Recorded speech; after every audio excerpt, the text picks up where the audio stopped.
झारखंड वो राज्य जहां धरती के नीचे है खजाना, लेकिन धरती के ऊपर फैली है गरीबी की चादर। जहां कोयले की खाने हैं लेकिन घरों में अंधेरा है, जहां सोना है लेकिन पेट खाली है। ऐसे वक्त में जब झारखंड का नौजवान हाथ में डिग्री लेकर चाय बेच रहा है, तो कोई पकौड़ा बेच रहा है, तो कोई पिछले 9 साल से जेटेड के इंतजार में लेबर कूली बन रहा है, सरकार के पास एक ही जवाब है, हम विदेश जा रहे हैं निवेश लाने।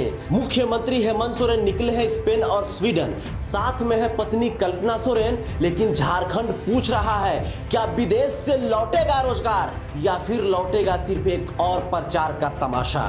विदेश में सीएम, सवालों के घेरे में सरकार। झारखंड सरकार का कहना है मुख्यमंत्री हेमंत सोरेन स्वीडन और स्पेन इसलिए जा रहे हैं ताकि राज्य में निवेश ला सके। साथ में है उनके 11 सदस्यीय प्रतिनिधि मंडल के अफसर और विधायक पत्नी कल्पना सोरेन। सबसे बड़ा सवाल उठाया है विपक्ष के नेता और नेता प्रतिपक्ष बाबूलाल मरांडी ने कि अगर ये दौरा विदेशी निवेश के लिए है तो उद्योग मंत्री कहां है। बाबूलाल मरांडी यही नहीं रुकते हैं, वे आगे कहते हैं उद्योग मंत्री को नहीं ले जाया गया, क्यों? क्या मंत्री की कोई भूमिका नहीं है?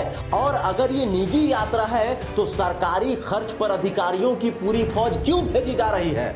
कल्पना सोरेन के विदेश यात्रा पर खूब सवाल खड़े हो रहे हैं। कल्पना सोरेन जो गांडे विधानसभा सीट से विधायक हैं, लेकिन किसी मंत्रालय की जिम्मेदारी नहीं निभा रही है। ऐसे में विपक्ष पूछ रहा है सरकारी प्रतिनिधि मंडल में उनकी क्या भूमिका है। बाबूलाल मरांडी फिर कहते हैं अगर यह सरकारी यात्रा है तो कल्पना सोरेन किस हैसियत से गई है विदेश, और अगर यह निजी है तो खर्च जनता के टैक्स के पैसों से क्यों। क्या यह कल्पना सोरेन के लिए विदेश से ब्रांडिंग का मौका है? क्या उन्हें झारखंड की राजनीति में अगली बड़ी भूमिका दी जा रही है? सरकार कहती है हेमंत सोरेन 2.0 सरकार का पहला विदेशी दौरा है।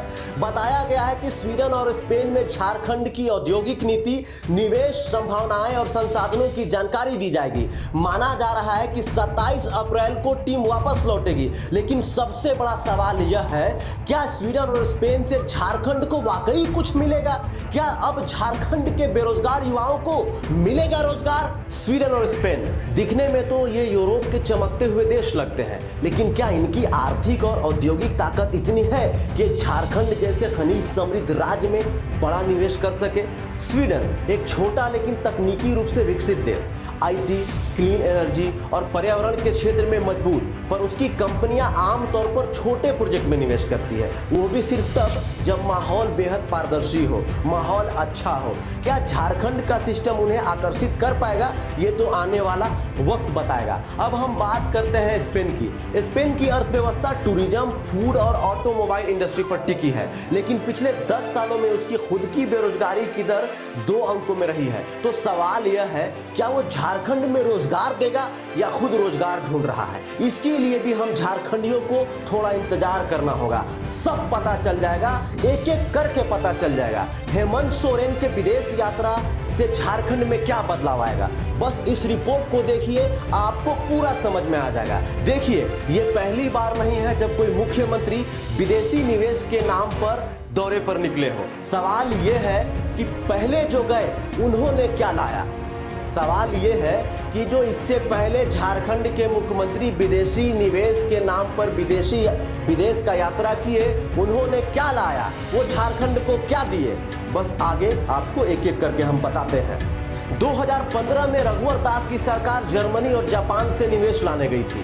वादा था झारखंड को बनाएंगे इंडस्ट्रियल हब, लेकिन लौटकर आए तो सिर्फ एमओयू की फाइलें और प्रेस कॉन्फ्रेंस की चमक थी, कुछ भी नहीं आया। झारखंड जैसे था वैसे ही रह गया। 2020 में हेमंत सोरेन ने खुद मुंबई, दिल्ली और बेंगलुरु में निवेशकों से बात की थी, लेकिन नतीजा अब भी फैक्ट्रियां बंद, जमीन विवाद और बेरोजगारी अपने चरम पर। हर दौर में दिखता है ग्लैमर, फ्लाइट, डेलीगेशन, कैमरे, लेकिन जमीनी सच्चाई यही है कि झारखंड के युवाओं के लिए आज भी सबसे बड़ा सपना है राज्य में नौकरी लेना। गलती से कोई बहाली निकल जाए, उसका एग्जाम भी हो जाए तो रिजल्ट के लिए सड़कों पर आंदोलन करना पड़ता है, कोर्ट के दरवाजे खटखटाने पड़ते हैं, तारीख पे तारीख चलता है, लेकिन फिर भी झारखंड के युवाओं को नौकरी नहीं मिलती है। राजनीति गर्म है, विपक्ष हमलावर है।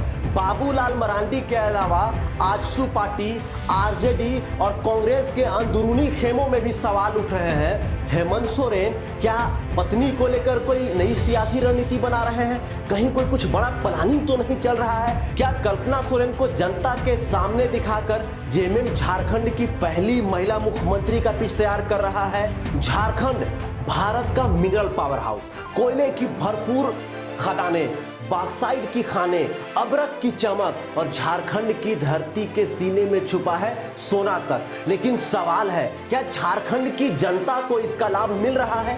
पलामू में बच्चा भूख से मर जाता है, सिमडेगा के स्कूल में बेंच नहीं, ब्लैक बोर्ड नहीं, गिरिडीह की महिलाएं आज भी पानी के लिए मीलों चलती हैं और साहेबगंज में अस्पताल की इमारत है तो डॉक्टर नहीं। तो सवाल उठता है, झारखंड की धरती इतनी अमीर है तो झारखंड की जनता इतनी गरीब क्यों?